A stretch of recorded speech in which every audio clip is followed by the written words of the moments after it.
And Dallas, let me ask you a question. For people that don't understand what professional wrestling really is, because some people say, okay, yeah, it's not real, but the damage you guys take is more than a professional fighter, right? 100%. 100%. Now, all you have to do is think of it like this. You're watching a cowboy movie and the guy gets shot and he falls off the horse. Was it real? Did he get shot? No. Did he fall off the horse? Yes. Is he experienced at that? Yes. You can't fake gravity, though, because you're going to fall. So all those falls, you can't fake gravity. And even when you're trying not to hurt each other, when the red light is on, meaning the camera is on, that's red light fever.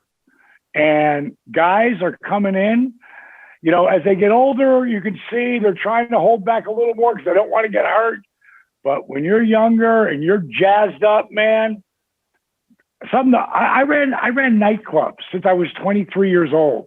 And when you're running a nightclub, you're still a bouncer, and I can't tell you how many brawls I've been in to get people out or whatever, because I worked in stuff from biker bars to high class bars. But still, someone gets drunk and they're getting thrown out. The worst fights I've ever been in is professional wrestling, and we know who's going to win. Wait a minute, I don't want to spoil that for anybody. Wrestling is predetermined, but you can't fake gravity. And that's where the really brutal part comes in. And going into 1999, I ruptured my L4 and L5, and I had 3 spine specialists tell me, I'm done. You had a hell of a run, but you're done. And I had just signed that multi-million-dollar contract. And if I didn't wrestle within 6 months, that contract was gone. So in 1997 and 98, when I headlined, I can't even tell you how many, Monday Nitros or Thunders. I can't even tell you how many of those I headlined and main evented. But pay-per-views was 12 or 13 in 24 months. So I was working with all the top 7-figure guys. I was making $250,000, which is a lot of money. But for where I was at, that was nothing. And now I finally got paid, and now they're telling me my career's over. And my wife at the time, Kimberly, she was trying to talk me into yoga, and I was like, F that. I ain't doing yoga. I'm that guy. And about 3 days after I went to the 3rd spine specialist, and he's like, you're done. Can we fuse the back? Fusing really wasn't that good 25 years ago, so he said, by the time you get healed, if you're too old. You're too old to do that. So Kimberly finally talked me into doing yoga, and we were using a yoga VHS tape. His name's Brian Kess, great guy. Today he's one of my friends. But back then he didn't have anybody who did modifications. So everybody's like Gumby, they're super yogis, and Kimberly's killing it. But I am so frustrated because there was no modifications. But very early, I started to feel, even though I couldn't do it, I had to modify it. I started to feel my body, I could feel a little bit of flexibility come back. I could feel a little bit of strength coming back.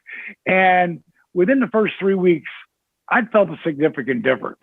Now, the whole time, I'm doing rehab for my back. I've rehabbed both shoulder surgeries and both knee surgeries. So I know a lot about rehab. So one night, I'm still doing the rehab and I'm doing the yoga. And one day, I mixed them.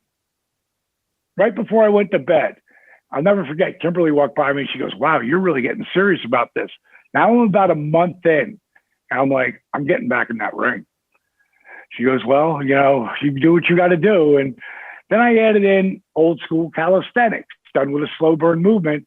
And then I added in dynamic resistance, which is just time under tension. Weightlifting would be considered time under tension. If you grab 2 dumbbells and you got 5 pounds, you can just do this all day long.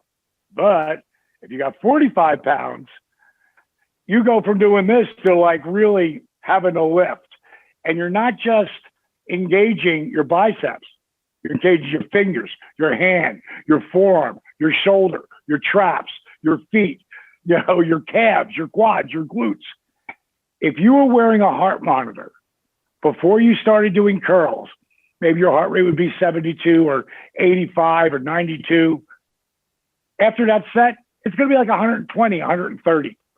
You're never going to really know it. You're sweating, but you don't really put that together like you would running or doing Stairmaster. You see, what I figured out is every time you flex or engage a muscle, your heart has to beat faster to get the blood to the muscle. So what I created completely by accident, Brian, is a DDPY, and I'm calling it DDPY today. I'm branding it that way. Why? Because I want people to stop calling it just yoga, because it's not. It's such a fusion of things. But today, what I created, DDPY, is kick-ass cardio.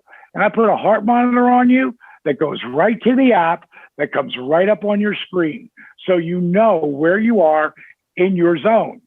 That's kick-ass cardio, dramatically increase your flexibility. How? By breaking up scar tissue, which also alleviates pain and creates mobility. So kick-ass cardio, dramatically increase your flexibility, strengthen your core at a whole different level. Now, here's the real kicker: minimal joint impact. In less than 3 months, I was back in the ring. Now, I had to go see my doctor who had my Lloyd's of London policy. I had to go back to see him to get cleared before WCW would let me come back to work. And he said in 3 months, he had never seen anyone recover where I was. Now, I started with 20 minutes, and then I do 20 minutes later. And then the next day I might do 25, and then 25. Before you knew it, I was doing, that last 3 weeks, I was doing 3 hours a day, not at one time. I break it up. Here's my job: get your body fit so you can go out and bang around out there. At 42, they said my career was over. At 43, I was a heavyweight champion of the world. And what that means to people who go, that's wrestling, it's fake. That's an Oscar for us.